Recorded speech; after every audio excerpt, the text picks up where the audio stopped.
You've repeatedly said the oldest ClimateGate email is 10 years old. It's actually 2 months. Will you correct the record? Excuse me, we're not doing interviews right now.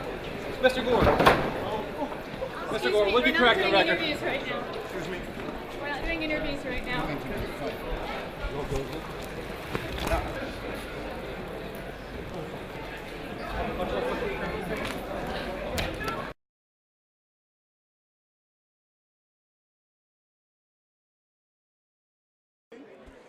And this is what they did to my microphone. It seems you're not allowed to ask inconvenient questions of Al Gore.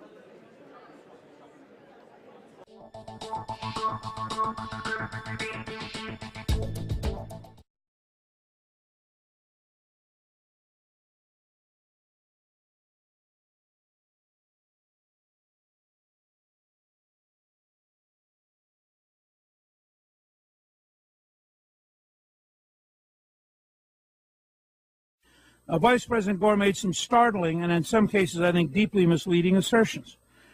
He cited Bernie Madoff and described bad information and talked about massive fraud. But in fact, I think that it's very important to look in detail at his own testimony. He said, for example, the rate, this is a quote, the rate of new discoveries is falling for energy. That's factually not true. In the last 3 years, we have found 100 years of natural gas in the United States because we now have new technology drilling at 8,000 feet, and we have literally found 100 years of natural gas in the last 3 years. In Brazil, they found 3 fields, the Tupi field alone in 2007, a second field recently, and just in January, an Exxon Hess consortium found a 3rd field. Brazilian reserves have gone from 10 billion barrels to 100 billion, but of course that's an offshore Atlantic Ocean field, which is up until last October illegal to look for in this country. The Bakken field in North Dakota and Montana has jumped from a 1995 U.S. Geological Survey estimate of 151 million barrels. In April of 2008, they raised it by 2,500%. They now believe there are between 3 and 4 billion barrels of oil in the Bakken field. What Vice President Gore does not tell you is that having supported the government stopping the exploration for oil, having supported the government stopping the development of shale oil in Colorado, having supported the reduction in the use of coal where we have 27% of the world reserves, we're then told that these government-imposed shortages prove we have no resources. That's fundamentally not true. And yet the Obama budget proposes to raise taxes on oil and natural gas development at exactly the time this economy needs more development and more jobs. On the facts of climate change, we need a national inquiry. And let me be quite clear in the spirit of the commercial I did with Speaker Pelosi at Vice President Gore's request. I want to invite Vice President Gore to join in a nonpartisan inquiry. And I'd love to have this committee agree to help sponsor it so that every high school and college campus this coming October could have a discussion about the facts. For example, Vice President Gore in his testimony talked about the likelihood of a 20-foot rise in sea level. Let me say, if we had a catastrophic 20-foot rise in sea level, that would be bad. I'm happy to stipulate that would be bad. However, even the Intergovernmental Panel on Climate Change said the probable maximum is between 7 and 23 inches over the next 100 years. Now, 7 to 23 inches over 100 years is radically different than 20 feet. But let me go a couple stages further. A recent report on Greenland, this is from the American Geophysical Union, a report said the following, quote, so much for Greenland ice's Armageddon. And this is a quote within that. It has come to an end, glaciologist Tavi Murray of Swansea University in the United Kingdom said during a session at the meeting, quote, there seems to have been a synchronous switch off of the speed up, she said. Nearly everywhere around southeast Greenland, outlet glacier flows have returned to the levels of 2000. That is from January of this year. On the question of whether or not Antarctic ice is in fact shrinking, let me just quote from the Australians who said, slightly longer, Antarctica has 80% of the Earth's ice and 90% of the Earth's ice and 80% of its fresh water. According to the Australians, extensive melting of Antarctica ice sheets would be required to raise sea levels substantially. Ice is melting in parts of West Antarctica. The destabilization of the Wilkins ice shelf generated international headlines. However, the picture is very different in East Antarctica, which includes the territory claimed by Australia. East Antarctica is 4 times the size of West Antarctica, and parts of it are cooling. The Scientific Committee on Antarctic Research report prepared for last week's meeting of Antarctic Treaty Nations in Washington noted the South Pole had shown significant cooling in recent decades. Australia Antarctic Division Glaciology Program head Ian Allison said sea ice losses in West Antarctica over the past 30 years had been more than offset by increases in the Ross Sea region, just one sector of East Antarctica. Sea ice conditions have remained stable in Antarctica generally, Allison said. So ice core drilling and the fast ice off Australia's Davis Station in East Antarctica by the Antarctic Climate and Ecosystems Cooperative Research Center shows that last year the ice had a maximum thickness of 1.89 meters, its densest in 10 years, close quote. Finally, on coral die-offs, it's hard to understand why carbon dioxide or current temperatures would lead to coral die-offs.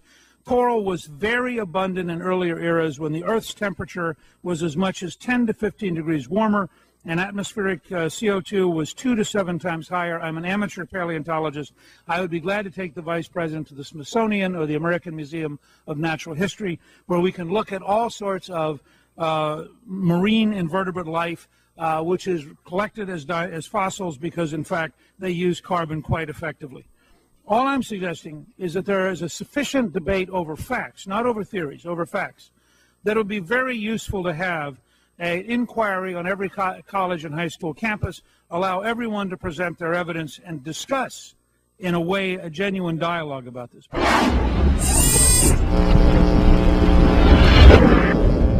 Lady from Tennessee, Ms. Blackburn. Thank you, Mr. Chairman, and thank you to both of you for your patience today. Vice President Gore, you and I have had the opportunity to represent some of the same people from a truly wonderful state. And you talked a little bit about people have to have trust in what you're doing. And I think you know that this bill is going to fundamentally change the way America works, and it's going to affect families. We've all talked about how it affects individuals and what it's going to do to their budgets and what it's going to do to jobs in this country. And given the magnitude of those changes, I think it's really important that no suspicion or shadow fall on the foremost advocates of climate change legislation. So I wanted to give you the opportunity to kind of clear the air about your motives and maybe set the record straight for some of your former constituents. And I've got an article from October 8th, New York Times Magazine, about a firm called Kleiner Perkins, a capital firm called Kleiner Perkins. Are you aware of that company? Well, yes, I'm a partner at Kleiner Perkins. So you're a partner in Kleiner Perkins. Okay. Now, they have invested about $1 billion in 40 companies that are going to benefit from cap-and-trade legislation. So is the legislation that we are discussing here today, is that something that you are going to personally benefit from?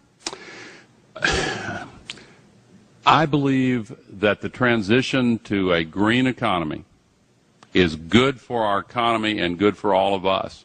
And I have invested in it. But every penny that I have made, I have put right into a nonprofit, the Alliance for Climate Protection, to spread awareness of why we have to take on this challenge. And Congresswoman, if you believe that the reason I have been working on this issue for 30 years is because of greed, you don't know me. No, sir, I'm not making accusations. I'm asking questions that have been asked of me and individuals, constituents that were seeking a point of clarity. So I am asking I understand exactly what you're doing, Congresswoman. Everybody here does. I normally, when I introduce individuals in this kind of a context, I try to go through a fairly lengthy bio and take the things out that I don't think will be terribly interesting. And I tried that with Lord Monckton's bio and found I really couldn't do it because there's nothing uninteresting in there. So I'm just going to give it all to you because it's very impressive. Christopher Walter Monckton, 3rd Viscount Monckton of Brenchley, is a world-famous writer, columnist, business consultant, and inventor. He served as a policy advisor to one of my personal heroes, Prime Minister Margaret Thatcher, from 1982 to 1986. He was educated at Harrow School and Churchill College, Cambridge, and University College, Cardiff. Lord Monckton has argued against anthropogenic climate change in many venues, such as the Cambridge Union, and has published papers in scientific journals and newspaper articles on the subject. He has drawn attention to the lack of a scientific consensus on climate change, calling it, quote, unscientific, freedom-destroying nonsense, unquote. He sued to get, quote, the great climate change swindle shown in schools in the UK as an alternative to former US Vice President Al Gore's film, An Inconvenient Truth. In 2007, in a series of ads he ran in the New York Times and the Washington Post, Lord Monckton challenged Gore to a series of debates on anthropogenic climate change. To this day, Gore has not responded. Also in 2007, he issued an analysis and summary of the Intergovernmental Panel on Climate Change Fourth Assessment Report on Climate Change. He speaks at climate change conferences around the world, arguing that the theories of man-made global warming are deeply flawed in their science and have led to profoundly bad public policy. It is indeed my honor and privilege to introduce to you Lord Monckton. Welcome. Thank you very much, Tom.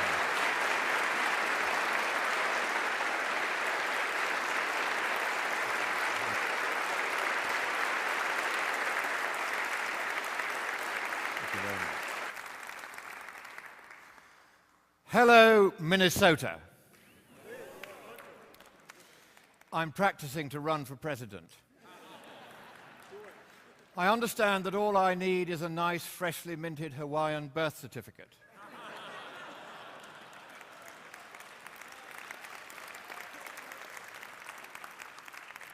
Tom, after that magnificent introduction, I just can't wait to hear what I'm going to say. Now, the United Nations Intergovernmental Panel on Climate Change doesn't do simple. It wouldn't call a spade a spade.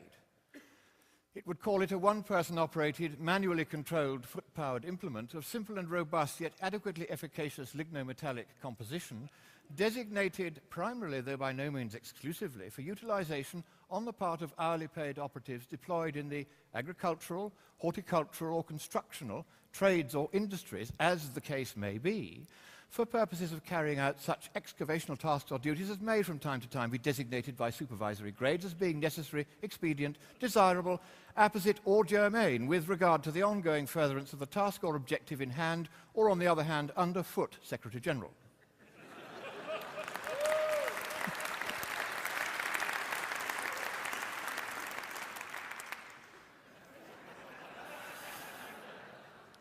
A horse goes into a bar, and the barman says, "Why the long face?"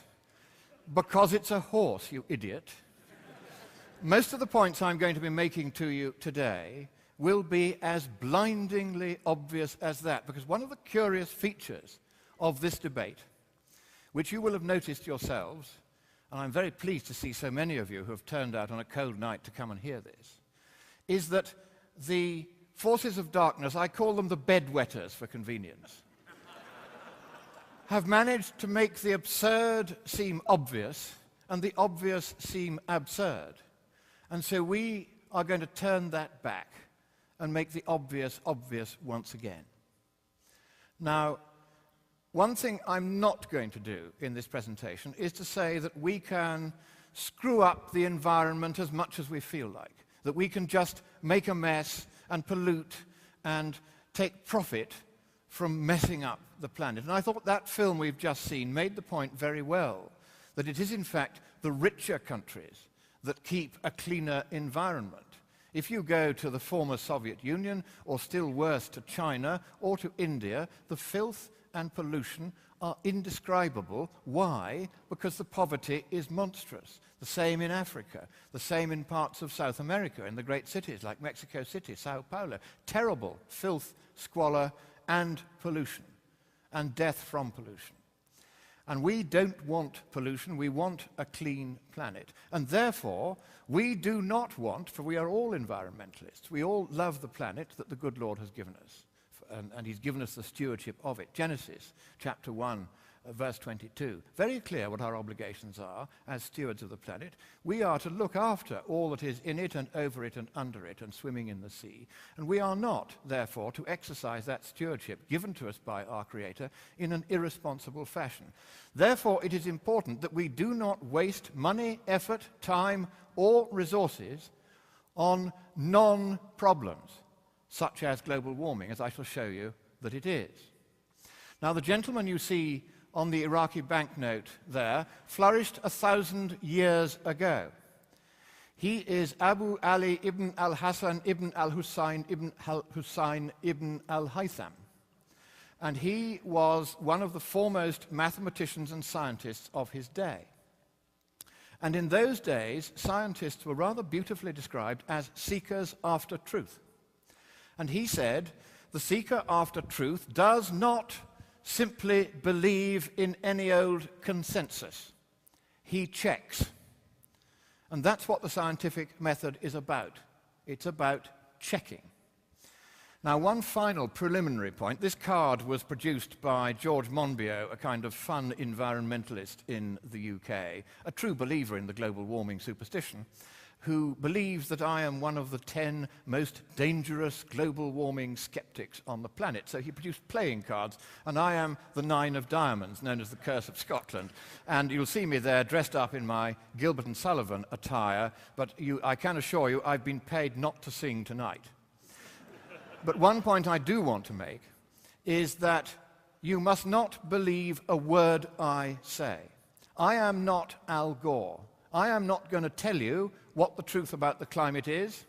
I am simply going to tell you a series of facts from the science and the data and the peer-reviewed literature, and I am going to allow you to draw the conclusion for yourselves that there is no problem with the climate. I am not here to proselytize or preach. I do not expect you to believe me, because science is not a belief system. Science is a rigorous process of inquiry, and I'm going to work you quite hard tonight. We're going to get through a lot of slides, a lot of data, a lot of facts. I make no apology for that, because I want to show you just how strong the case is against the pseudo-scientific gibberish which is perpetrated by the UN's climate panel and Al Gore et hoc genus omne. And I'm going to show you the latest science, which now doesn't leave the question unsettled anymore. This is now settled science. It is now settled science that there is not a problem with our influence over the climate.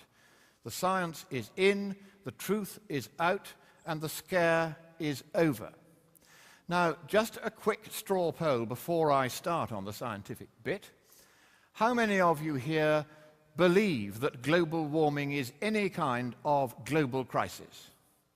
I'm looking now, and I can't really see. There are 2 or 3 hands only, I think, are raised. 3 or 4 hands only believe that global warming is a global crisis. Well, the first thing I will say to those 4 or 5 of you is that it isn't a matter of belief. It's a matter of science. It's a matter of hard work finding out what is true and what is not. That's what we're going to do tonight. There won't be rhetoric. There'll just be boring fact after fascinating fact. Now, I'm going to start by talking about why the truth really matters. Quaesivit enim Pilatus, quid est veritas? Et ita dixit iste gubernator Judae, quia dixerat ille salvator mundi, ego in hoc natus sum, et ad hoc veni in mundum, ut testimonium per hibeam veritati. Unto this was I born, for this came I into the world, that I might bear witness to the truth.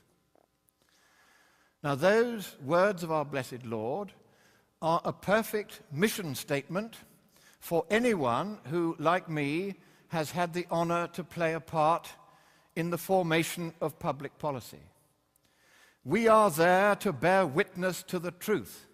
We are not there to impose any ideology, whether free market or anti-free market, whether communist or libertarian, on the truth. The truth is the truth. whether you or I or anyone believe it or not. And here is why the truth matters. It was all very well for jesting Pilate to ask that question and then not to tarry for an answer. But that question that he asked, what is the truth, is the question which underlies every other question. It is the only question in the end that really matters. When you ask a question, you are really asking, what is the truth about the matter I'm asking you about? And we are now going to see why it matters morally, socially, and politically, as well as economically and scientifically, that the truth, the whole truth, and nothing but the truth should inform public policy on this question. Now, 40 years ago, DDT, the only effective agent against the malaria mosquito, was banned. And you saw in that film what the effect of that ban was. Before the ban, the inventor of DDT got the Nobel Prize because he had saved more lives than anyone else in the history of the planet. Malaria, one of the greatest killers of children in the third world, had all but been eradicated. There were still 50,000 deaths per year. But when DDT was banned, by exactly the same faction that is now trying to tell us we must close down 5/6 of the United States economy, that figure is actually in the Waxman-Markey bill, that same faction banned DDT worldwide. The consequence is on the slide there.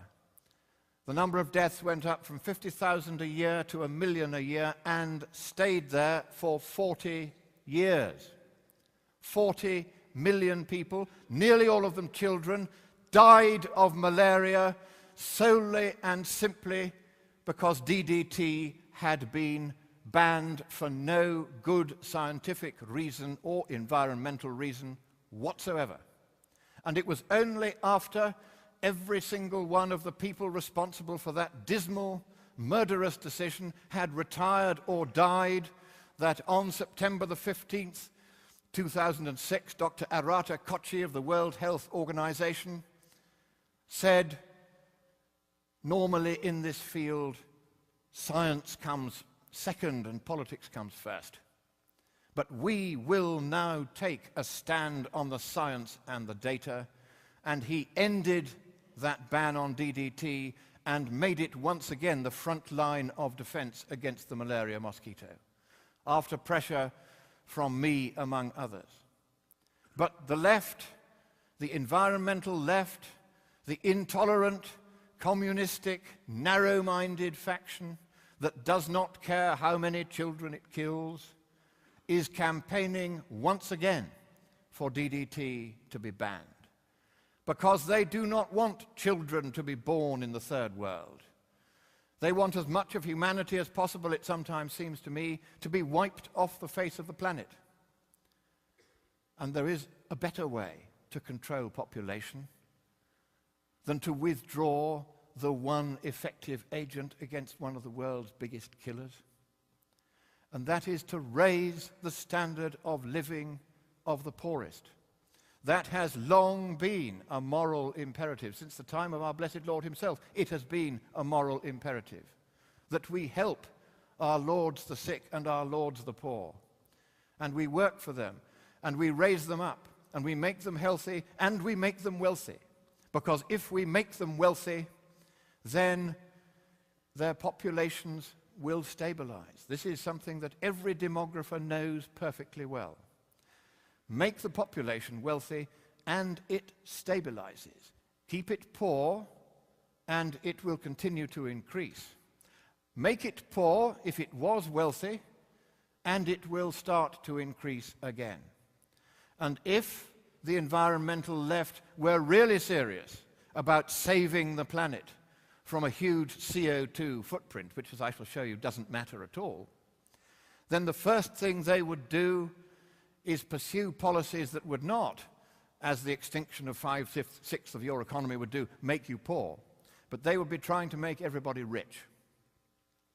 Here is another catastrophic decision taken by the same faction And that was when HIV first appeared, your specialists at the US Army Medical Research Institute for Infectious Diseases, US AMRIID, recommended to the Surgeon General, privately, for they were not allowed to make public recommendations, that HIV, a new, fatal, incurable infection, should be treated just like any other fatal, incurable infection, and everybody who got it should be identified and isolated immediately, compulsorily, and permanently, but of course, humanely. That policy advice was rejected under pressure from various, once again, factions of the left who did not care how many people died, and the result is on the screen there.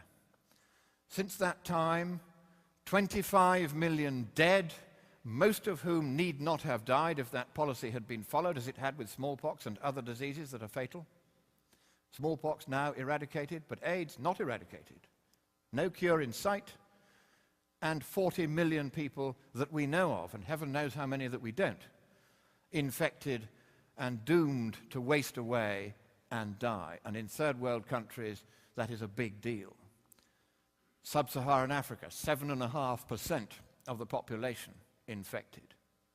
All because, once again, the decision recommended by the sound scientists who had actually studied the effect of the disease on the population was not taken. Instead, a decision was taken that had nothing to do with the science. It was a political decision, it was a wrong decision, and it murdered tens of millions. That's why it matters to get the policy right. Here, let's take it down now from the millions just to one person.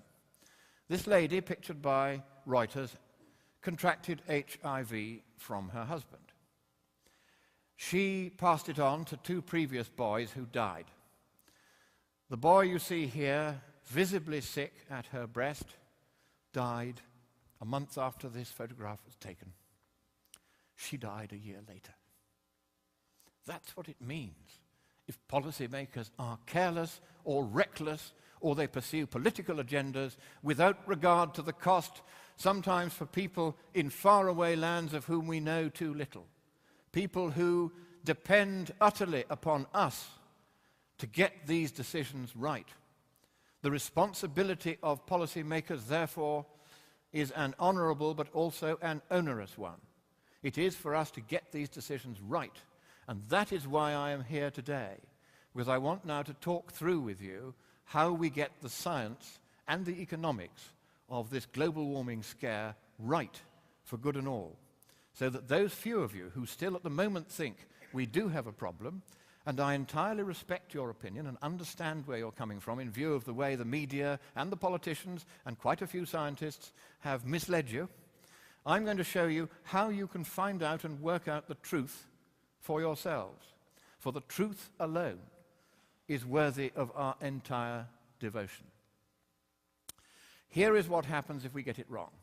This is what is already happening in third world countries all over the world, because we decided that global warming was a problem. We decided to take 1/3 of the agricultural land of the US out of growing food for people who need it, and instead we devoted it to growing biofuels for clunkers that didn't.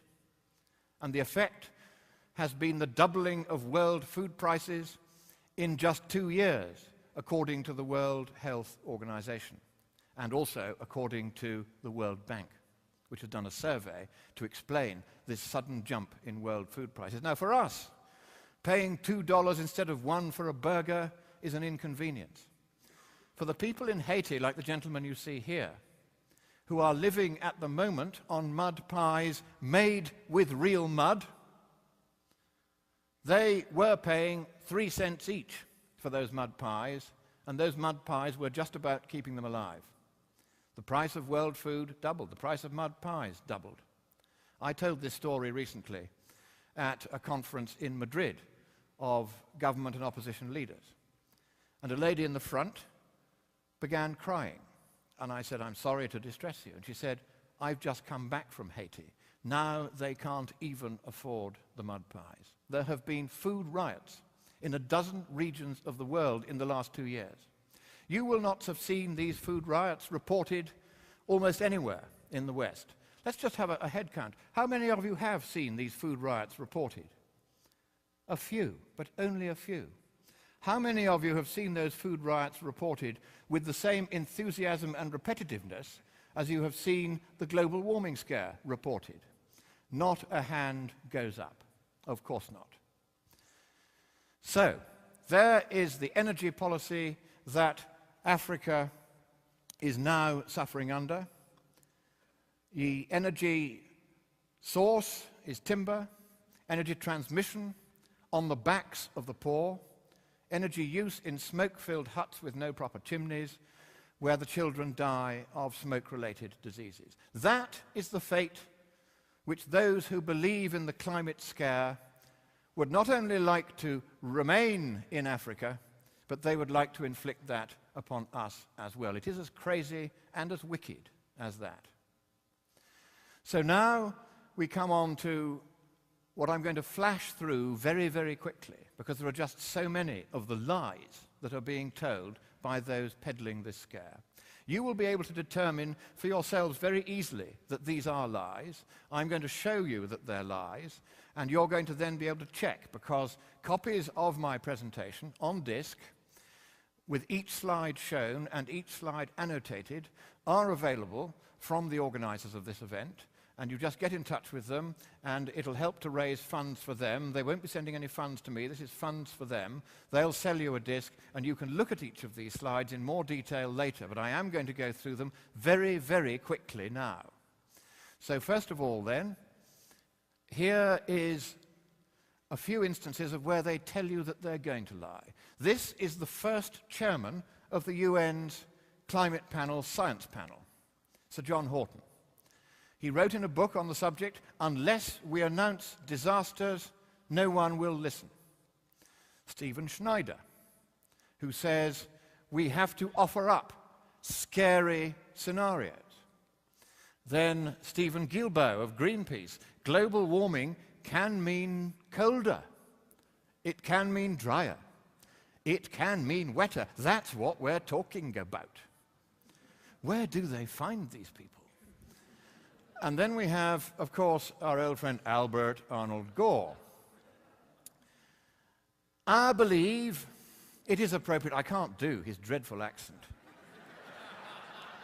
I believe it is appropriate to have an over-representation of factual presentations on just how dangerous it is. Why does anyone, for a single moment, believe anyone who uses language in a mangled form like that? Now, here's a little test for you. Who is the first who will tell me what is visibly scientifically wrong with this poster for Gore's movie? The words in yellow are my words, but the rest is his poster. What is visibly wrong with it? Yeah, what's wrong with the graph? Let's hear it. That's right, you have a re-entrant. Under the word all there, if that was temperature or CO2 against time, it could not possibly kink backward like that. The whole line on that graph was drawn by a PR agent, not by a scientist. The rest of Gore's movie was written by PR agents and not by scientists. Let's just look at a few of the mistakes in that movie. Here, for instance, are the 9 lies which Al Gore was found by a UK High Court judge to have perpetrated when we took this film to court. And we said to the judge, this mawkish sci-fi comedy horror movie should not be shown to innocent school children unless these lies have been corrected. And the judge, in that custard-faced voice that they all have, said, "Quite right." I'm not going to go through each of these lies, there isn't time. And there's another 35 of them where this came from that we didn't have time to put in front of the judge. But this was enough to establish the principle that 77 pages of corrective guidance had to be sent by order of the judge to every school in England before innocent children could be exposed to this utter drivel in the film. We're going to look at just some of that drivel now. Here, for instance, is the sea level lie, where what Al Gore says is, he says, right, the melting ice sheets in Antarctica and Greenland are going to raise sea level by 20 feet imminently. Now, in fact, the other side tried to say he didn't mean imminently, but we said, yes, he did. Look at the way he's showing the sea wiping out Manhattan and San Francisco and Bangladesh, and the whole of Holland would disappear. It's wonderfully it took very expensive graphics to do that. These maps showing the disappearance of the land bit by bit as the sea level inexorably rose by 20 feet, wiping out existing populations. But actually, even the UN's normally excitable climate panel says that those ice sheets will only contribute 2 inches to sea level rise over the whole of the next 100 years. That's what the science says. But this is what the judge said. The Armageddon scenario that he depicts is not based on any scientific view. And the judge, of course, was quite right. And Gore knew the judge was right, because in the year he made that movie, he spent $4 million buying, yes, some of you have got there already, buying a condo in the St. Regis Tower, San Francisco, just feet from the ocean at Fisherman's Wharf. So how many of you think that as he went in through 20 feet of sea level rise through the doors of that building, he would not find himself going glug, glug, glug? I mean, it is monstrous that a man who does this, who knows perfectly well that sea level is only going to rise by around 8 inches to 16 inches in the whole of the next century, depending on whether you believe Professor Nicholas Murner, who's written 520 papers on the subject, or the UN, who says the 16 inches. That's all it's going to be. It's actually not risen at all in the last 4 years, as we'll see later. Then there's the polar bears lie, where he quotes a scientific paper saying that polar bears are dying all over the shop because of global warming. Here is the actual paper that he was quoting from, Monckton and Gleason, 2006, 4 dead polar bears. And why did they die? Nothing about global warming in the entire paper. What the paper said was that there had been high winds and high waves in a bad storm. In the technical language that we climatologists like to use, shit happens. So I checked, and the Beaufort Sea, where these 4 polar bears died, has shown, if anything, a slight increase in the amount of sea ice available over the last 30 or 40 years. So there's no basis whatsoever for his suggestion that the polar bears were having to swim up to 60 miles to find ice. The whole story was a fiction, and as the film you've just heard said, the population of polar bears has increased dramatically since the 1940s or 1950s, somewhere between 2 and 5 times. We don't know exactly, but it's certainly a huge increase in polar bear population, hardly, as you may think, the profile of a species in imminent threat of extinction. And as the movie also said, this is an example of a logical fallacy. In fact, it's one of the Aristotelian canon of logical fallacies. It is the argumentum ad misericordiam. We feel sorrow for the polar bears because they're cuddly, and therefore global warming is terrible. There is no logic in that. It's all emotion. Then there's the Kilimanjaro lie. And this one, he says that Mount Kilimanjaro has lost a lot of the ice on its summit because of global warming. So, being a dull, boring scientific person, I checked the satellite records of the temperature on the summit of Kilimanjaro over the last 30 years, which of course covers the period you see there. And here it is. And that red line shows how dramatically the temperature on the summit has increased. In fact, it's hardly increased at all. And what has happened on the summit is that, in fact, there's been regional cooling in that area, which has dried the atmosphere so that the ice is ablating. It's not melting. It can't melt because the average temperature on the summit is -7 Celsius.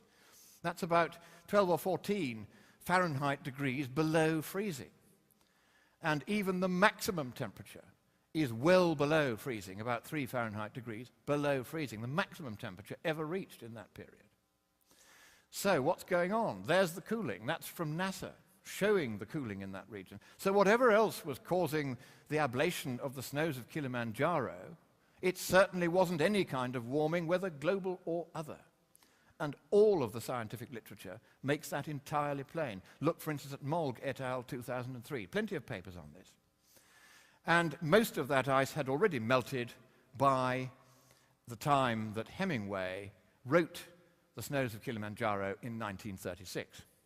In fact, the ablation began in 1880, and indeed many of the glacial recessions that have been observed around the world began in 1880, some of them even in 1820. Most of the melting that has gone on long before humans could have had any influence over the glaciers whatsoever. And here then is my message to Al. I'm still waiting, Al baby. You want to debate me? No, you don't. But if you don't debate me, you're a coward. Recently, I was invited by the ranking minority member on the Energy and Commerce Committee of Congress, Representative Joe Barton, to come to the United States and testify in front of that committee alongside Al Gore, who had been nominated by the Democrats as their witness, and I was going to be the star witness for the Republicans. For the first time in the history of Congress, the ruling party rejected the minority party's choice of witness. It's never happened before, apparently. They didn't want me to testify, me, a non-scientist, to testify against Al Gore. I wonder why not. Now, some lies from the UN's climate panel itself, because it's all very well poking fun at Al Gore, but he's now, frankly, just a bit of a joke. But now we get on to the serious business. This is the body which is supposed to be representing the true facts about the science to the world. But of course, it's not. It's just another vested interest lobby group.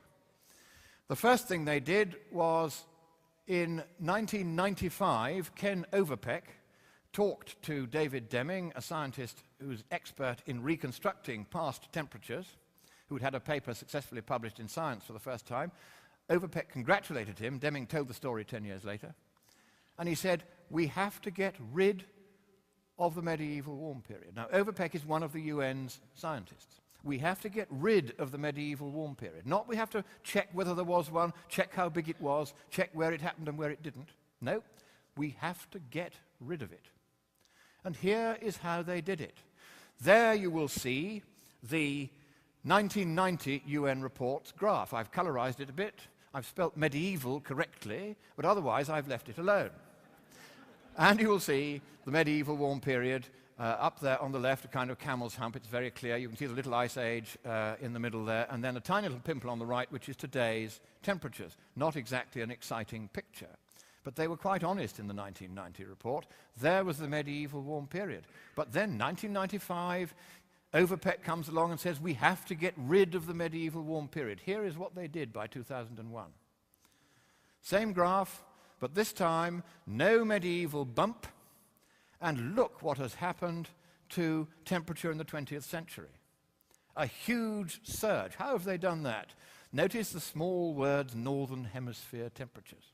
They left out the southern hemisphere because if they had, they wouldn't have been able to exaggerate by 50% the warming of the 20th century, as they've done on this graph. So there's a double lie in this graph. One, no medieval warm period when everybody knows it exists and the science is clear on that. Two, they were able to exaggerate by 50% the warming of the 20th century. Here's how they did it. First of all, they said, right, we're going to use what are called proxy data sets. These are things like tree rings and sediments from lakes, and we're going to analyze them and see whether the width of the tree rings vary and so forth. We reconstruct temperatures before instruments were available to measure them. And what they did was every time they found a data set that gave them a hockey stick-shaped curve with a nice flat shank going back 1,000 years and then a huge uptick in the 20th century, They said to themselves, we'll give that 390 times as much weighting as we will give to those data sets which show the inconvenient truth that there wasn't this huge surge in the 20th century like the one at the bottom there. Both of those, incidentally, are tree ring data. 390 times as much weighting for the one that suited them as for the one that didn't. That was the first thing they did. Then they used an algorithm for processing all these data sets, a computer program for plotting the graph, which would draw hockey stick-shaped graphs even if you put random red noise into it. That's a kind of random data. Not even the real data, just random data. It would always produce that convenient shape for them which abolished the medieval warm period and exaggerated the warming of the 20th century. But that wasn't enough. Even when they tried both those techniques, the trouble was the medieval warm period kept on still showing up. So then what they did was, if you look at the faint line there, you can see that's what their data would have showed. They tried to remove the actual data for the medieval warm period from certain key data sets. They replaced it with estimates of their own that removed that inconvenient medieval warm period, and they didn't say in the paper that they published in Nature that that was what they'd done. Instead, they said they'd used the actual proxy data. So they actually lied in print. And it was two Canadian researchers who forced them to publish a belated, lame corrigendum admitting what they had done. That is the length to which the UN has been going, actually to tamper with the data that is available to us. And now here is the truth about the medieval warm period. Here are just a few papers, the 8 or 9 of them, out of the papers contributed over the last 20 years by more than 700 scientists from more than 400 institutions in more than 40 countries, establishing that the medieval warm period was real, was global, and was warmer than the present. That is the scientific consensus, if you do science by consensus, which the UN says it does. But on the question of the medieval warm period, the UN refuses to accept the scientific consensus. Instead, it uses made-up graphs, and it is still at it. This graph appeared a week ago in an update by the UN's climate panel, just in time for the Treaty of Copenhagen, about which I shall have a lot to say later. This graph is not taken from the literature, it's not taken from the data, it is taken from the most unreliable source on earth, Wikibloodypedia. And when this was spotted, they very quickly took it away again and substituted a different graph, which didn't show the disappearance of the medieval warm period. So they will lie and cheat, and even when they're caught out, they will continue to lie and cheat. And here's another one. I spotted this one. The day of publication of the UN's 2007 report, they published this graph, which had not been in any of the versions of the report which had been seen by the scientists. The final draft report by the scientists did not contain this graph or anything like it. This was inserted by the bureaucrats because I had leaked to the Sunday Times that the final draft report which we had seen had revised downwards the UN's upper estimate of sea level rise in this century from more than 3 feet to less than 2, with a best estimate of about 1.5 feet. And they were furious that we'd pointed out that they'd had to admit that sea level wasn't going to rise anything like the 20 feet that Al Gore had imagined, or even the 3 feet that they'd tried to imagine before. They were furious. And so they inserted this graph without checking with the scientists, and they thought we might as well multiply by 10 the effect of the ice sheets in Greenland and Antarctica on global warming. So they did. They just moved the decimal points in 4 places. But being dim as well as dishonest, they failed to add up the 4 new figures correctly. So I spotted that the total at the bottom wasn't right. It wasn't even within a factor of 2 of what it should have been. So I got on to 4 different UN officials on the day of publication, and I said, this is unacceptable, you are to correct it. So very furtively, they moved the table, corrected it, relabeled it and called it something else, put it somewhere else in the report, and furtively posted it up on their website, without issuing any statement that they had made any correction to the final published draft. That's how dodgy these people are, even when they're caught out. And for that, I wear with pride my Nobel Peace Prize pin. I too, Al Baby, am a Nobel laureate, but I got it for telling the truth, and you got it for telling lies. So,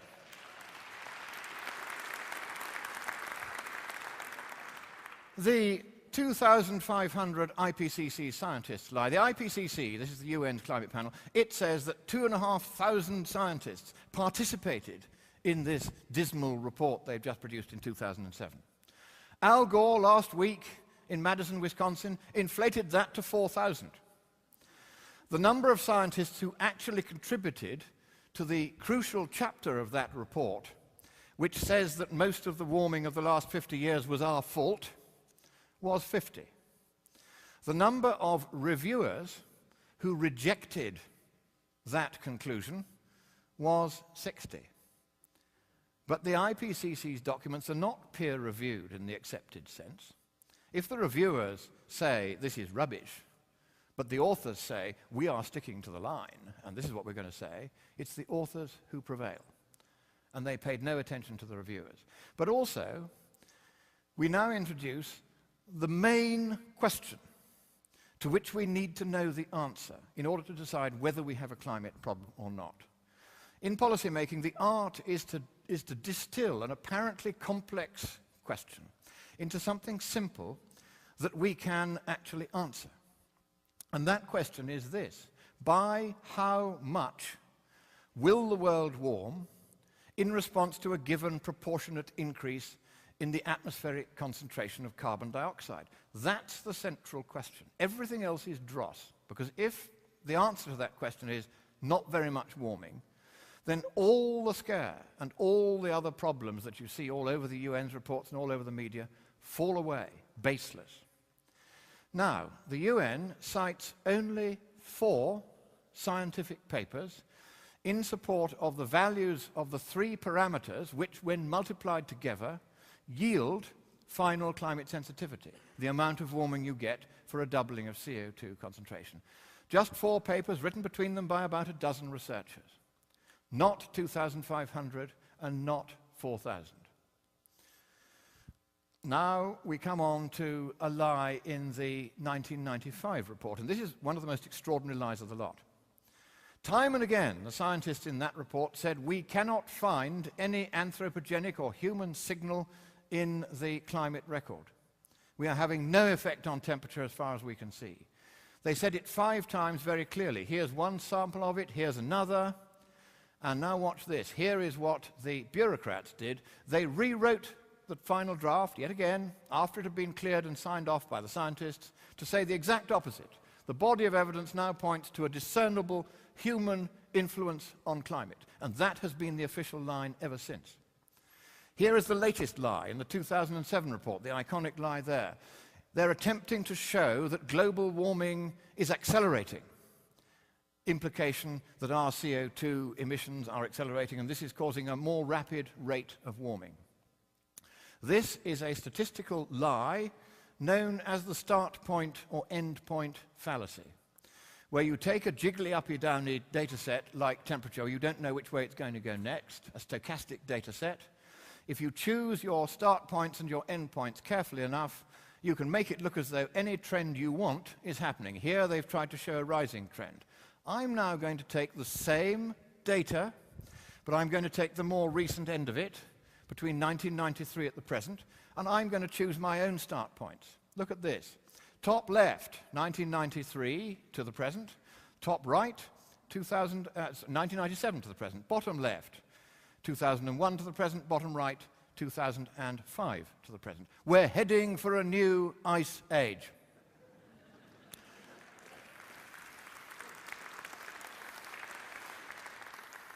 Now, here is a question for you to see whether you've been concentrating as alertly as I hoped.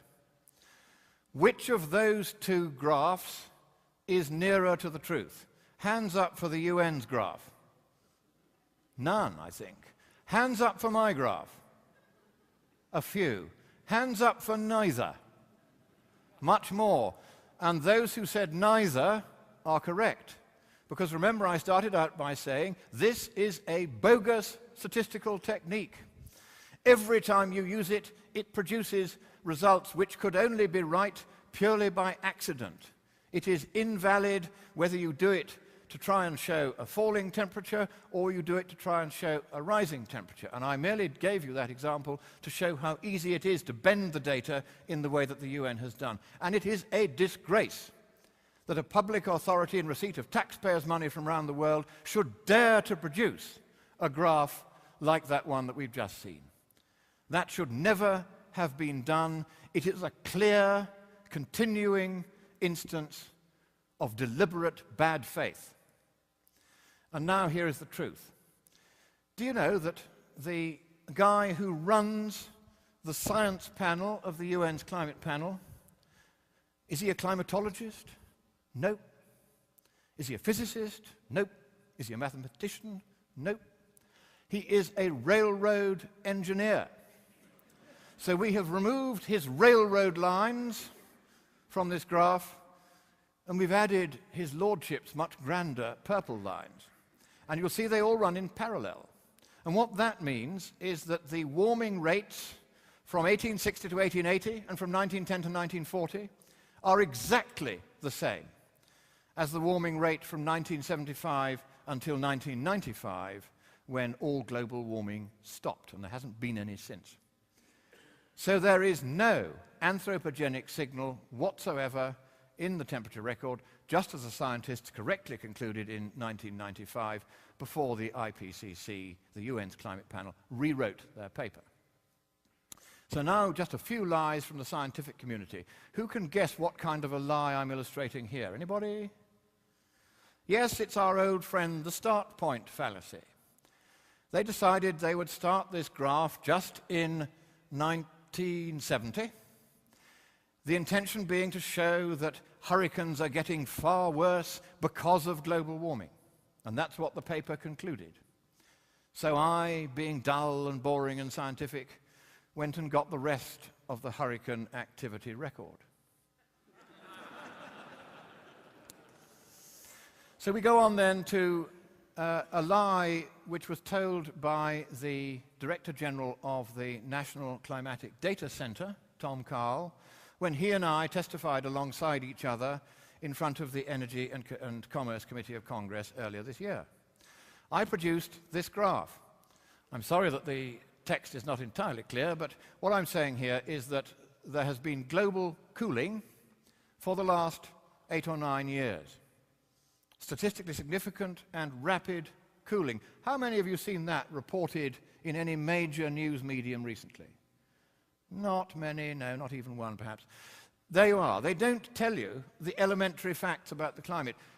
And when I produced this graph, the ranking minority member, who had prearranged this with me, put on a wonderful act. He said to Mr. Carl, he said, Mr. Carl, why have not you or any agency of the US government in receipt of taxpayers' dollars told us in these months of hearing about global warming that for 9 years, ever since the turn of the millennium on the 1st of January 2001, there hasn't been any global warming. There has been rapid, statistically significant global cooling. Or is Lord Monckton lying to us? And Tom Carl flannelled. He wouldn't admit that global temperatures had fallen. This was not on message. So I was asked to write to the committee and explain how I came to produce that graph. So I told them I'd taken the average of 4 data sets and combined them, and that's what came out. But I said, I realized you could ask questions about my technique, so let's simplify it. Tom Carl is the director of the National Climatic Data Center. Let us produce a graph which just shows the data from his organization only. Now watch this. Not much difference there, I think you'd find. So we move on then to the consensus lie. You are told time and again, aren't you, that unless we do something drastic about the climate, then there will be disasters, plagues, boils, pustules, frogs, toads, something out of one of the Psalms. That's what you hear. The scientists are all agreed. Al Gore said it again last week. No scientist, he says, disagrees with me. So I checked. I'm boring that way. I keep checking things. That's what scientists do. That's what Al Haytham said we should do. I check them. So I got a colleague who had access to the ISI, Web of Science database, a very distinguished scientist, called Klaus Martin Schulte in London, to search all papers published between the beginning of 2004 and the beginning of 2007, using the search term global climate change. 539 papers were identified on that subject. It's a good way of choosing papers randomly. He read them all. And here is the number of papers offering evidence, any evidence at all, of any catastrophe arising from any anthropogenic effect on any part of the climate anywhere in the world. Yup, 0. That's the consensus. And the consensus, so-called, does not even agree with itself. You will see on that chart 3 separate IPCC estimates of the answer to that central question I raised earlier. How much warming for a doubling of CO2? 3.8 Celsius, no, 3.5, let's make it 3.26. And now they've just announced, the person whose value they relied on for that 3.26 has now said he got it wrong, it's too big, they're going to have to bring it down again next time. They don't even agree with themselves. And here is another nice dodge.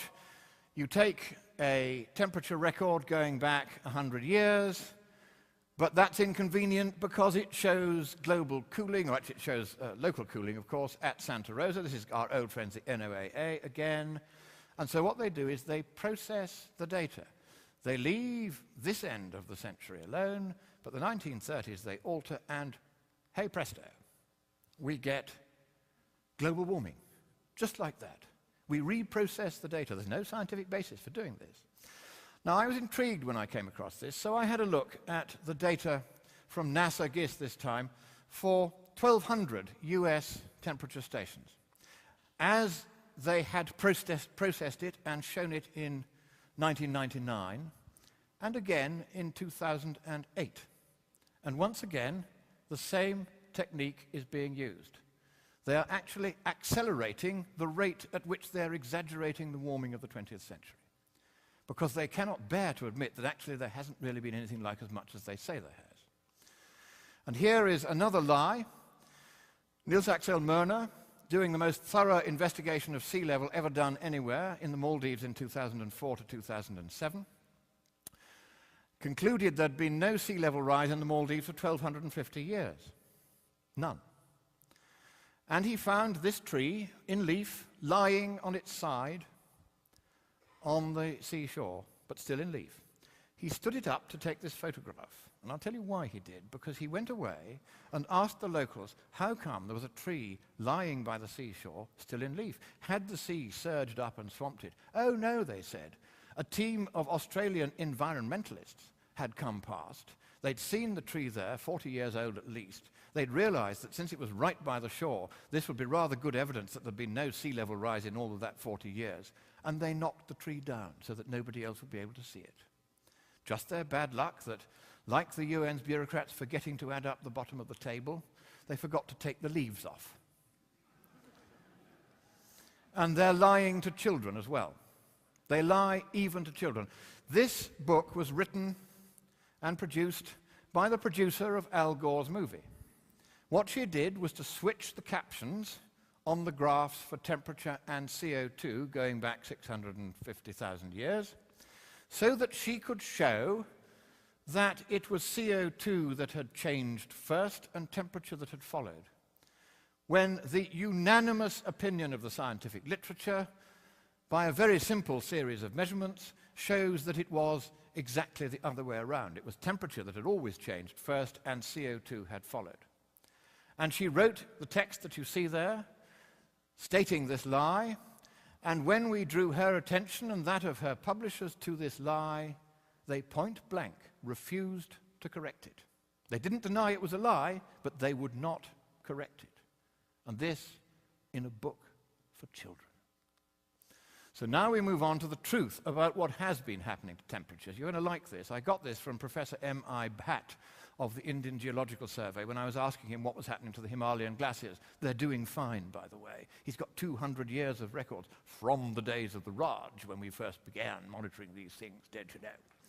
And the glaciers are showing no particular change in 200 years. The only glacier that's declined a little is Gangotri, very famous glacier, because there's been local geological instability, nothing to do with global warming. All the others are doing fine. Anyway, he kindly tried to indicate to me what has happened to temperatures over the last 300 years. A brief history of global warming. Give him a round of applause for that one. I mean,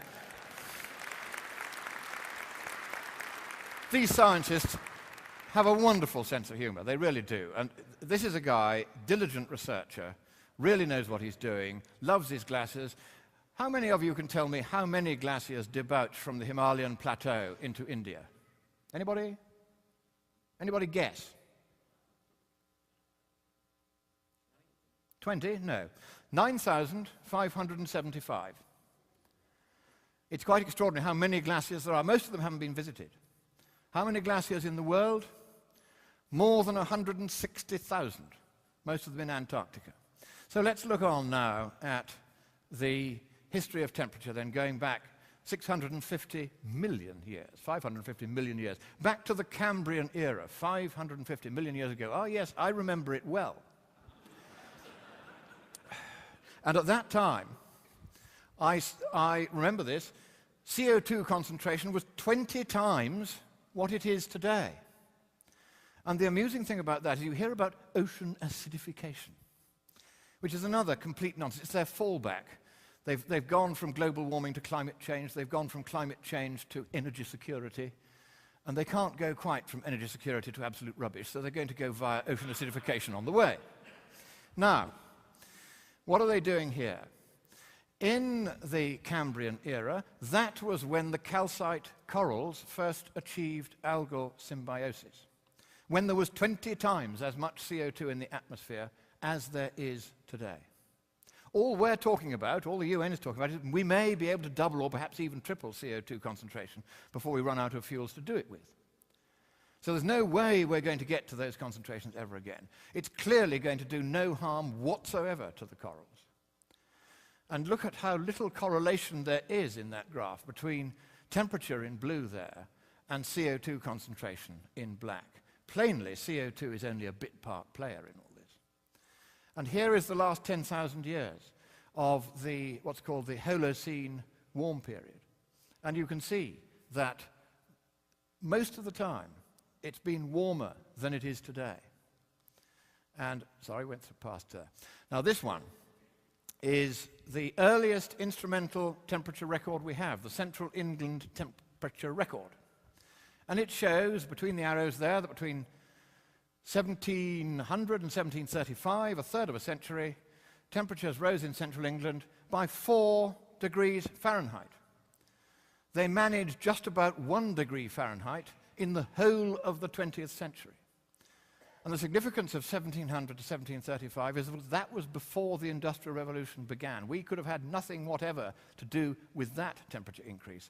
And it is 9 times as fast a rate of increase as we have seen in the whole of the 20th century. So when they tell you the rate of increase in temperature is something wholly new, you look at that graph and it's absolute rubbish. So we then go on to the truth about today's climate.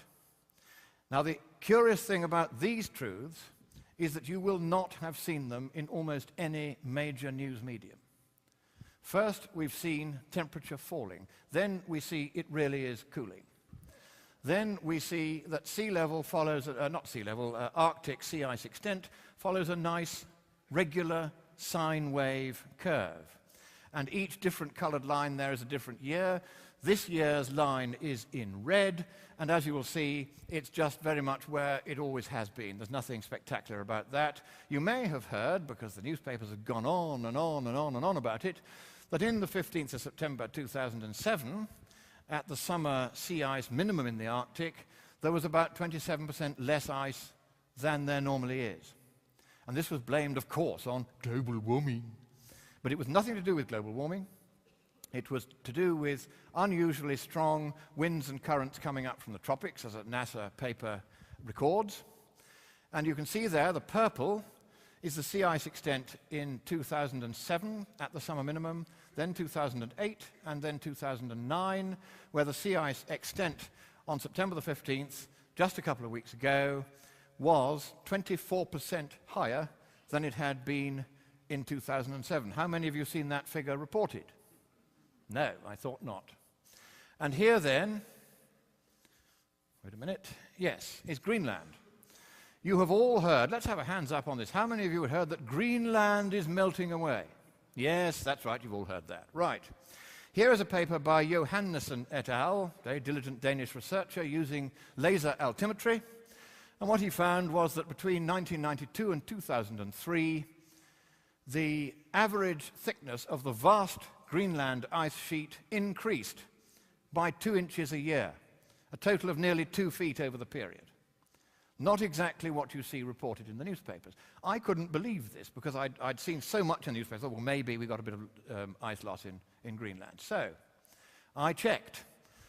I'm like that. I got in touch with the Department of Defense. I said, I want your pictures of some dew line stations as they were when they were operating and as they are now. And they sent me this.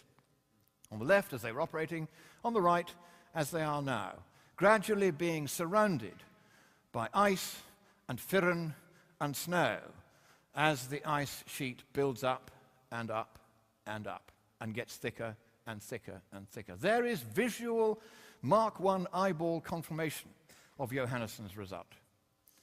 And then we have Antarctic sea ice, which has actually been rising gently, the extent, over the last 30 years since satellites were able to monitor it. And you will notice a little peak in 2007. That was the peak, the 30-year peak of our Antarctic sea ice extent. It occurred just 3 weeks after the sea ice minimum extent over those same 30 years in the Arctic. You all saw the reports about the sea ice minimum in the Arctic. How many of you saw that 3 weeks later there was a sea ice maximum in the Antarctic? No, I didn't think so. Is this because you're stupid? Is it because you're lazy? Is it because you're just Yanks? Is it because you're not peers of the realm? No. It's because you haven't been told. And now look at hurricanes.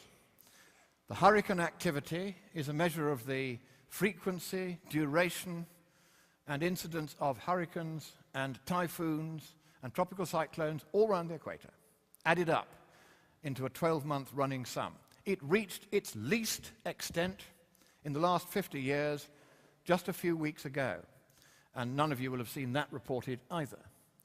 Now we come on to the science, because I'm going to bring this shortly to a close. We want to know the science now, where it actually stands, because the UN's reports, all 4 of them, even if they were true, and you've seen how often they've lied, and therefore you suspect, rightly, that they're not going to be true, even if they were true, they are now entirely out of date. First of all, they base their research on computer models. And I'm going to explain to you, because it's worth understanding this, why models must fail. They fail because, mathematically speaking, the climate is a chaotic object. And that's not just a term of abuse. It has a specific mathematical meaning, which I'm now going to explain.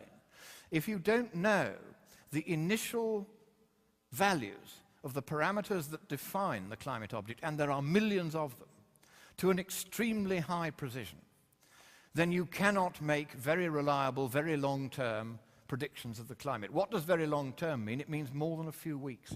It just goes askew. And I'm going to show why. Here is a seriously simple chaotic equation. F of z equals z squared, or rather maps to z squared plus c, a complex number. This is an iterative equation. It goes round and round to see whether you get a bailout or you don't. Now that's not that kind of bailout. And mind you, Obama could use this equation, it might help. But what you've got here, I've specified that the values of C to 16 decimal places, both in the real and the imaginary part of the complex number C. And I'm going to plot these bailouts on a picture the same size as that slide. Now you would think, simple equation, maybe we get a simple output like this. But the trouble with chaotic equations is that they don't give you simple outputs, because you get bifurcations, or phase transitions as they used to be called. And so just watch the screen now. This is what that really simple equation produces. Now that's not a drawing by me, it's not a work of art. That is in the mathematics of that equation. That's what comes out when you put those numbers in. You can do it at home on a simple computer, it's not a difficult program to run. And that's the picture you will get. And you can see the sheer complexity. And that's an equation with just one parameter. Now imagine millions of parameters, which is what the climate has. No way a computer model can ever reliably predict the climate. Tsunachi Akasofu, one of your greatest climate scientists, has said that no computer can do what the UN is trying to get it to do. It just can't be done. The same, he also makes another interesting point. We are telling the computers the answer to that central question, how much warming do we get from CO2? They don't tell us, we tell the computers. And of course then they spit the same answer back at us. So the computer models cannot tell us the answer to this one question we need to know. Now I was asked before I came here, what about the sun? Now the sun is that large yellow object in the sky from which all the warmth in the climate actually comes. It is therefore not implausible to assume it may have something to do with things. Here is the record, and it's a very remarkable record, of what has happened to solar activity as measured by sunspot activity over the past 300 or 400 years. You'll notice on the left the Maunder minimum, when for 70 years the sun was less active than at any time in the past 11,400 years. On the right, you will see the grand maximum from 1925 to 1995, when it was more active than at any time in the last 11,400 years. A remarkable increase in solar activity, corresponding to a really remarkably small increase in global mean surface temperature. But the solar physicists, you might take Scafetta and West, say, in 2008, they attribute 69% of all the recent global warming to the sun. Most solar physicists agree. The International Astronomical Union in 2004 had a symposium on it. They concluded that that was the case. They said we're now going to get global cooling because the sun's turned itself off for a bit. And global cooling is what we've had ever since. They're getting it right and the UN's getting it wrong. Maybe they're right. Maybe it is the sun. But so little has been the change in global temperature over the last 100 years that it might just as well be natural variability. We don't need any other explanation but that. So going on then to, I'll come back to that one. One of the things that's just recently been done, not yet published, is that in Japan for 100 years they have calorimeters mounted on the surface of the Earth. The sun comes down through the clouds or whatever's in the way, and the calorimeters measure how much sunlight is actually hitting the Earth's surface all over Japan. They have a 100-year record of that. It's shown in red there. And the blue is the surface temperature. There appears to be a correlation between the two, but as you noticed, in this slide, correlation does not always imply causation. As you will see, at the moment, we have an appalling deficiency in sunspots and not enough Republican senators in Congress. Thought you'd like that. So when I lie, I do make it obvious to you. So now then we have another possibility that you need to understand. The fact of warming, which of course stopped in 1995 and hasn't really resumed since, but the fact of warming does not tell us its cause. Every time you hear the environmentalists say, oh, it's been melting in Greenland, therefore humankind is responsible for global warming. That is the Aristotelian fallacy known as the argumentum ad ignorantiam. We don't know what's causing the warming, so we're going to blame it on anything we like.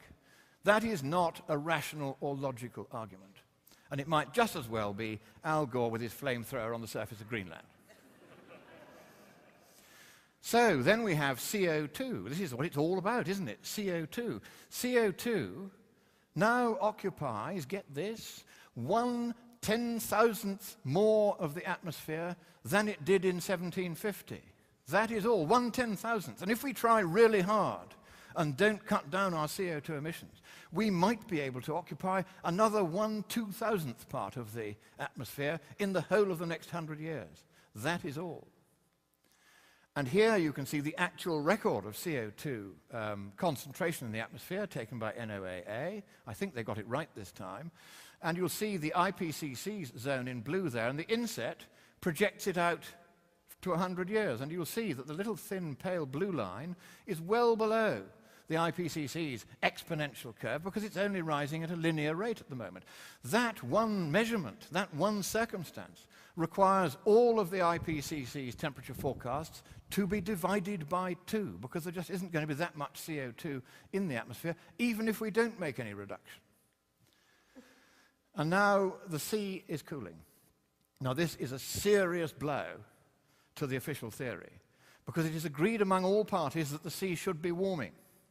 It should be getting hotter. It should be accumulating heat energy. But it isn't. We now have 3,319 Argo bathythermograph buoys deployed throughout the world's oceans. These are very expensive bits of kit. They cost many tens of thousands of dollars each. We have to renew 800 of them every year because they get hit by ships, swallowed by whales, bumped into by Greenpeace vessels. And they have to be replaced. And these go down to depths of a mile and come back up, and they report the temperature and salinity at all depths. And they fire off a signal to the satellite, and back they down they go and do it again. They're carried around the world on the ocean currents, and the university that runs this keeps a map of where they all are. It's the most reliable and most expensive method of temperature measurement we've ever done. And throughout the period of measurement, which is 6 years, the oceans have been cooling. The heat energy is not accumulating there. And as a result, sea level over the last 4 years, that little red arrow at the top there, is hardly increasing at all. It was increasing at a dizzying rate of 1 foot per century. Now, not at all. Not what you see reported in the newspapers. And recently, a very important paper by Douglas and Knox, 2 very distinguished professors. I've had the pleasure to lead a seminar on climate sensitivity at their university. They've just produced a very fascinating paper in which they've gone back and looked at all the levels, all the heat energy figures for the oceans of the world, going back 68 years. And they find in that time no net accumulation of heat energy in the oceans whatsoever. And what that means is that if you put double the CO2 in the atmosphere, it is barely going to make any difference to global temperature. The NOAA, of course, disagrees. But how does it get away with disagreeing? First of all, it leaves out all the Argo data. Well, it's not convenient. It goes the wrong way. They leave out all the satellite data, which does the same. And they rely only on the data from ships dropping canvas buckets down as they randomly pass across the oceans and pulling up some water and sticking a thermometer in. And only then can they make out that ocean heat is accumulating. That's how they do it. They bend the data. They don't use the latest techniques because the latest techniques are producing answers they find uncongenial. So then we have a little experiment for you to do. I want you to squint at this screen now through your lashes. Which bits can you see? The white bits. Those are the clouds. They reflect light back into space. If the planet were to warm, you'd get more clouds and more light reflected back into space, wouldn't you? Yes, you would. So the UN says the opposite would happen, that the Earth would heat up because you'd get more radiation coming down in there. And there is no scientific basis for that conclusion at all, that, as it's called, the cloud albedo feedback is positive. It is, in fact, very strongly negative, as a paper just about to come out by Roy Spencer at the University of Alabama at Huntsville will testify. And here is why. There is the fundamental equation of radiative transfer. This is the only equation you can use if you want to convert changes in the amount of radiant energy in the atmosphere, trapped down here, as we're told, by CO2, into changes in temperature. Any mathematicians present? Not even one. Good, I can get away with everything then. Right. Now, what happens here is if you look at that equation, the radiative flux, F on the left, is balanced on the other side by temperature raised to the 4th power. What that means is you have to have a very large change in radiative flux to get a very small change in temperature, which is no doubt why the UN's climate panel, in the 1,600 pages of its 2007 report and in the 1,000 pages of its 2001 report, does not once mention that fundamental equation. It's the only equation that can do for them the job of answering the question we need the answer to, and they do not mention it once, because they know what it shows. Any mathematician looking at that can immediately see we don't have a problem with the climate. If we apply that equation to this question of whether the clouds building up would make the Earth warmer or cooler, we get an extremely clear answer. It would make it cooler if you had more clouds. I'm not going to go through this calculation now. You'll be glad to hear. Anyone who's nerdy enough to want to follow it, get my slides and read the text underneath. Now, here's another dreadful departure of the computer models, these Xbox 360s that the UN uses, from reality. All these models predict, they have to, because you can't otherwise pretend that CO2 has a huge effect on temperature. They all predict that in the tropical upper air, there will be warming at 3 times the surface rate. And here you can see that prediction. There it is, man-made greenhouse warming, middle on the left, various other forcings, combine them, bottom right, and that man-made forcing still predominates. But that's the prediction.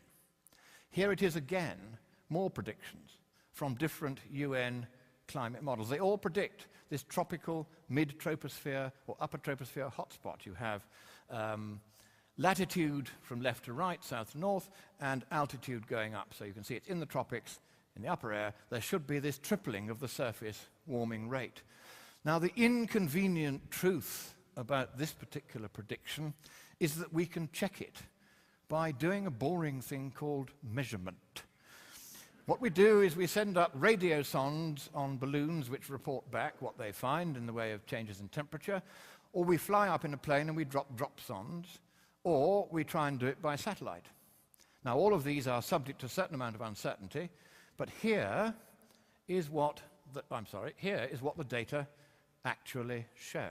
That is the real-world data produced by the Hadley Centre, founded by Margaret Thatcher, God bless her. And you'll see there, question mark, that's where the tropical upper troposphere hotspot isn't. Not there. It's all gone off. It's absent. And why is it absent? Because there is no theoretical reason why it should be there. It's an invention, it's a fiction of those who are trying to make out that CO2 has a huge effect on temperature. How do they get to this fiction? Well, what they do is they say that as the Earth warms up, and this is quite correct as far as it goes, it doesn't go far enough. As the Earth warms up, so it is capable of carrying near exponentially more water vapor. By another proven result, which they're willing enough to mention, the Clausius-Clapeyron relation. And as a result, you get more water vapor, and at those high altitudes, where the absorption bands of water vapor are not saturated, if you put more water vapor there, then that will stop the radiation getting out. It'll be trapped there by various molecules, mostly of water vapor, and therefore you will get warming there. That's why that is predicted. However, a recent paper by Paltridge et al., come out just in the last few months, 2009, finds that what happens is that the extra water vapor as the world warms up there subsides by its own weight to lower altitudes where the absorption bands of water vapor are already saturated and therefore no additional or very little additional warming is caused, and therefore no differential in the warming rate between the upper troposphere and the tropics and the ground. That too is fatal to the official theory, and we now know why, thanks to Paltridge, that that fatal observation is true. So we move on. We do a little math check. Now, if you take away the whole atmosphere, I love doing experiments like this, be bold.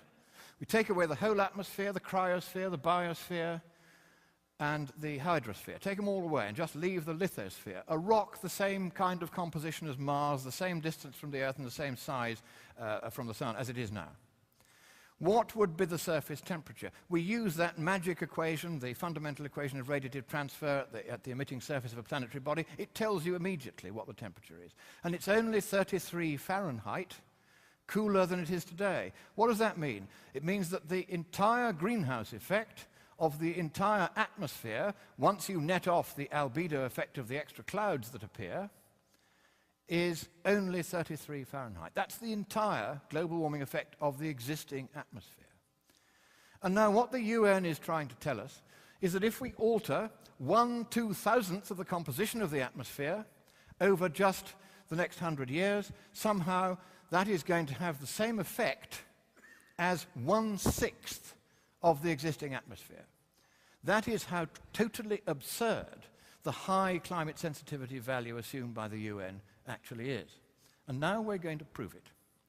And I'm going to ask you a very simple question.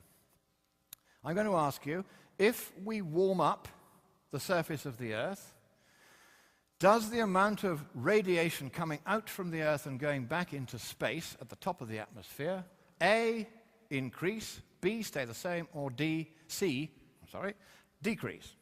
Hands up for an increase in response to warming. Quite a few. Hands up for no change in response to warming. 1 or 2. Hands up for a decrease in response to warming. 1 or 2. And hands up those who have not voted so far. Thank you very much. Give yourselves a round of applause. You're an honest audience, because what you're saying is you don't know.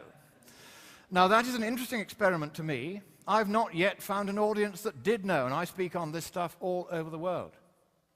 Why don't you know? Because you haven't been told. We've been through that. That is the most important consideration.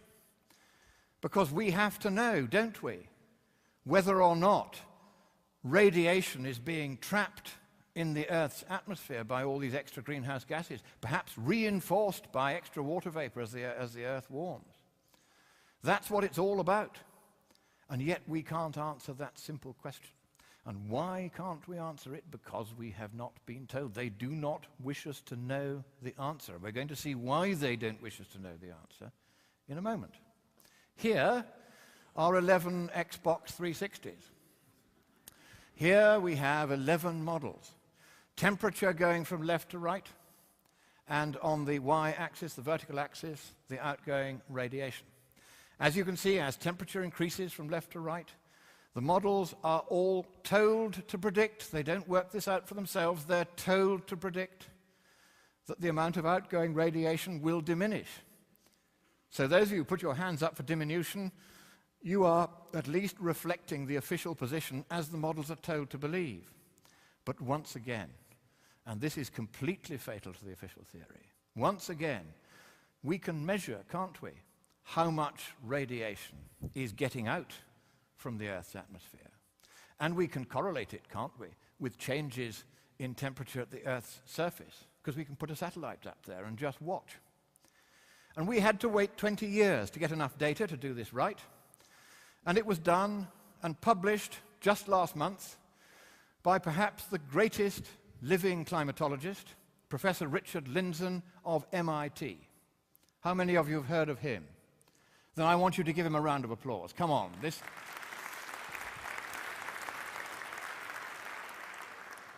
And I'll tell you why I wanted that round of applause. This man has faced vilification from the left for 33 years.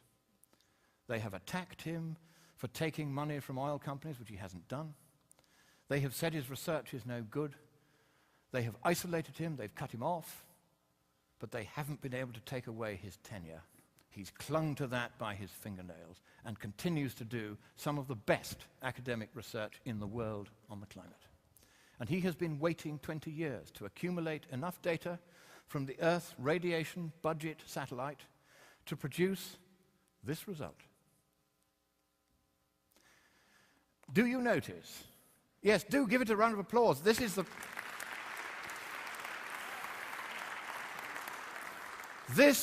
the result that brings the climate debate to an end. Even though there are uncertainties in the capacity of the Irby satellite to measure accurately the outgoing radiation, those uncertainties cannot extinguish the difference between what the Xbox 360s predict and what actually occurs in reality, which is that instead of getting 3 watts per square meter of radiant energy less getting out as the Earth warms by 1 Celsius degree, you get 4 watts per square meter more getting out into outer space. What does that mean? It means that radiation cannot be down here causing the warming that the alarmists are so alarmed and want us to be so alarmed about. It ain't happening. And it is a very simple matter, which is done in the paper by Lindzen and Choi, to work out what that result means for the answer to our vital question. How much warming will you get for a doubling of CO2 concentration? Will it be the 3.3 Celsius that the UN imagines? No, it won't. It will be 0.5 to 0.8. Now, I'm very pleased with that result, not only because, for the sake of the world, we don't have a problem, and now we know it because we've measured it, but also because last year I did some calculations, theoretical ones, based on the fundamental equation of radiative transfer and a number of other considerations. And I calculated that the warming for a doubling of CO2 will be 0.5 to 0.8 Celsius. And the 2 editors of Physics and Society who published my paper, the commissioning editor and the review editor who peer-reviewed it, an eminent professor of physics, were both sacked for printing that result. And now it's been confirmed by measurement. I want a round of applause.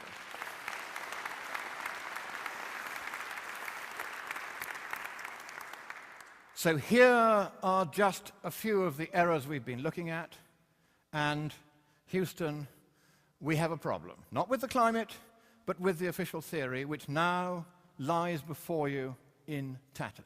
There is no climate problem. Even the IPCC now admits, as it has since 2001, that climate varies on all timescales, and what we may be seeing may well be natural. Now, let's see what the politicians say about this. This is Nancy Pelosi. She is the Speaker of your House of Representatives, and she has recently said this: "Thank God that we in America have plenty of natural gas, because otherwise we'd have to depend on fossil fuels."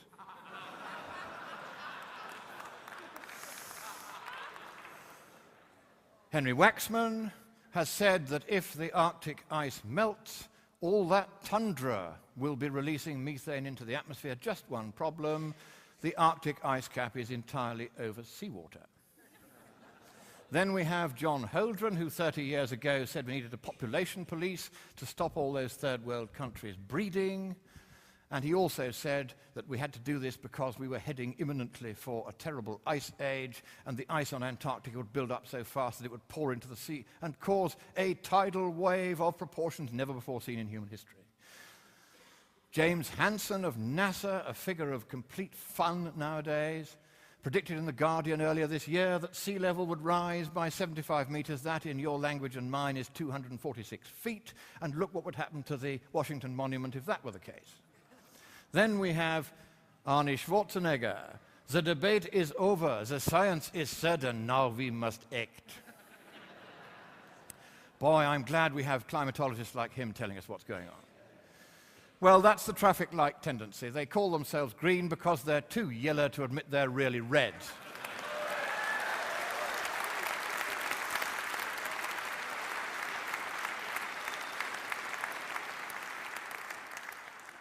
I must end now, and I'm going to end on a serious note, because there's just one economic point I will make very briefly, and that is that in order to forestall just 1 Celsius degree or 2 Fahrenheit degrees of global warming, even if the UN is right about the exaggerated effect of CO2 on global warming, which we now know it not to be, even if it's right, you have to forego 2 trillion tons of CO2 emission.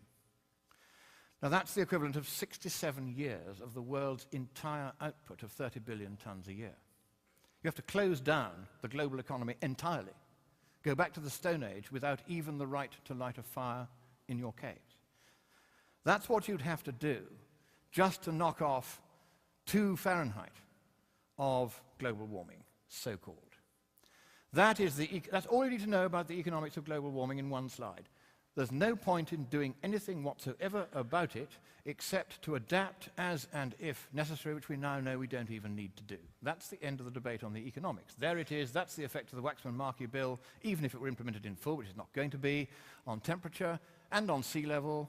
And here is the amount of money that's been spent in the last 20 years by your government, your taxpayers, your money, on totally unnecessary climate research to do with global warming.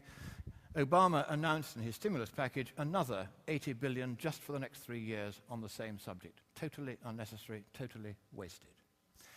But there are real problems that we haven't addressed, which should be addressed. There's a few of them there. I'm not going to go through them. You know what they are. And what are we doing instead? At Copenhagen, this December, weeks away, a treaty will be signed. Your president will sign it. Most of the third world countries will sign it because they think they're going to get money out of it. Most of the left-wing regimes around the world, like the European Union, will rubber stamp it. Virtually nobody won't sign it. I have read that treaty, and what it says is this, that a world government is going to be created. The word government actually appears as the first of 3 purposes of the new entity. The second purpose is the transfer of wealth from the countries of the West to third world countries in satisfaction of what is called coyly a climate debt, because we've been burning CO2 and they haven't, and we've been screwing up the climate. We haven't been screwing up the climate, but that's the line. And the third purpose of this new entity, this government, is enforcement. How many of you think that the word election or democracy or vote or ballot occurs anywhere in the 200 pages of that treaty? Quite right, it doesn't appear once. So at last, the communists who piled out of the Berlin Wall and into the environmental movement and took over Greenpeace, so that my friends who founded it left within a year because they'd captured it, now the apotheosis is at hand. They are about to impose a communist world government on the world. You have a president who has very strong sympathies with that point of view. He's going to sign. He'll sign anything. He's a Nobel Peace Laureate. Of course he'll sign it. And the trouble is this. If that treaty is signed, your constitution says that it takes precedence over your constitution. And you can't resile from that treaty unless you get the agreement of all the other states' parties. And because you'll be the biggest paying country, they're not going to let you out. So, thank you, America. You were the beacon of freedom for the world. It is a privilege merely to stand on this soil of freedom while it is still free. But in the next few weeks, unless you stop it, your president will sign your freedom, your democracy, and your prosperity away forever. And neither you nor any subsequent government you may elect will have any power whatsoever to take it back again. That is how serious it is. I have read the treaty. I've seen this stuff about government and climate debt and enforcement. They are going to do this to you, whether you like it or no.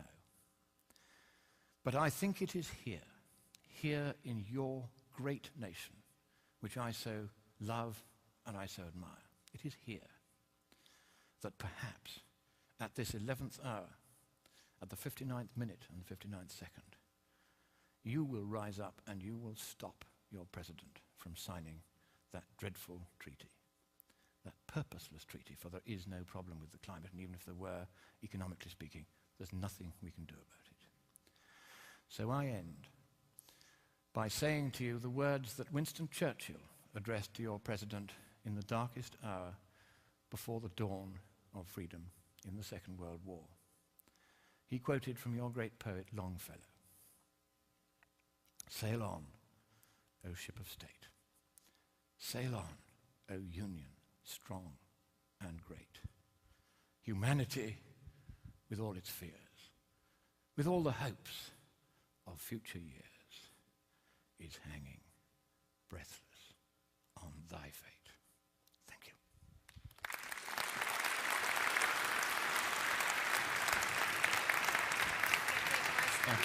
Can you take questions? Of course I will, as many as they like. Bless you. Thank you very much. Thank you. Thank you very much. Thank you very much. Bless you all. Thank you. Thank you. Thank you very much. Bless you. Thanks very much.